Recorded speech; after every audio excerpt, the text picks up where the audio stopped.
ফিরিয়ে দিলেন, এটা যে 5 রাকাতের নিয়ম। এরপরে আছে আপনার 3 রাকাতের নিয়ম।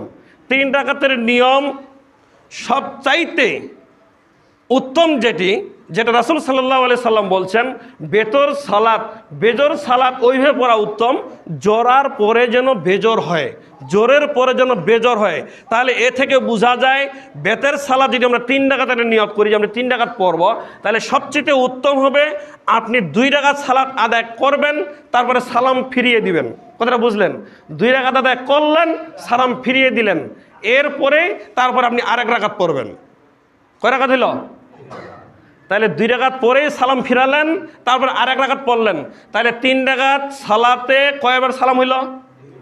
2 বার। কয়টা বৈঠক হলো? 2টা। এইটা সবচেয়ে উত্তম হচ্ছে পদ্ধতি, যেটা আজও সৌদি আরবে এটা চালু আছে, এটা সবচেয়ে উত্তম। আর আরেকটি 3 রাকাত পড়ার নিয়ম, সেটা একেবারে শুরু থেকে শেষ পর্যন্ত মাঝখানে কোনো বৈঠক হবে না, মাঝখানে কোনো বৈঠক হবে না। আপনি শুরু থেকে শুরু করলেন, একবারে 3 রাকাত পড়ার পরে আয়েশা রাদিয়াল্লাহু তাআলা আনহা বলছেন রাসূলুল্লাহ সাল্লাল্লাহু আলাইহি ওয়াসাল্লাম 3 রাকাত বেতের সালাত আদায় করেছেন এইভাবে। তিনি প্রথম রাকাতে পড়েছেন সূরা আলা, তিনি দ্বিতীয় রাকাতে পড়েছেন সূরা কাফিরুন, তিনি তৃতীয় রাকাতে পড়েছেন সূরা ইখলাস। তারপরে তিনি বৈঠক করেছেন, বৈঠক করার পরে তারপর তিনি সালাম ফিরিয়ে দিয়েছেন। এই শেষ বৈঠকের পূর্বে আল্লাহর নবী আর কোনো বৈঠক করেননি। আর আপনার ভাই যে করে আছে না, কি বুঝতে পারেননি মনে হয়? আমাদের কিছু ভাই করে কিনা মাঝখানে বৈঠক? বেতের পরে 3 রাকাত কীভাবে? 3 রাকাত বেতের বিধান আছে ঠিক আছে, কিন্তু তাদের পদ্ধতি ঠিক নেই। একটা কোনো সহি শুদ্ধ তারা হাদিস দেখাতে পারবে না। একটা হাদিস রয়েছে যে 2 রাকাত পড়ার পরে বৈঠক করেছেন, তারপরে 3 রাকাত পরে সালাম ফিরেছেন, সেই হাদিসটি সহি নয়, সেটি হচ্ছে জয়ীফ হাদিস।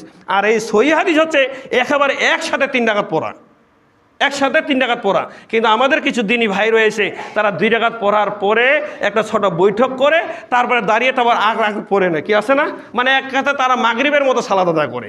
এরকম কোনো বেতের আজ পর্যন্ত কোনো সহি শুদ্ধকে প্রমাণ দেখাতে পারবে না। 3 রাকাত যদি পড়েন তাহলে ডাইরেক্ট 3 রাকাত পড়বেন, কোনো সমস্যা নেই। নইলে 2 রাকাত পরে যদি বসতে চান তাহলে ওখানে আগে সালাম ফিরান। কথা বুঝতে পারছেন? সালাম ফিরানোর পরে তারপর আরেক রাকাত পড়ে নেন, তাহলে এটি সবচেয়ে হচ্ছে উত্তম পদ্ধতি। শোনেন মুসলিম একরাম,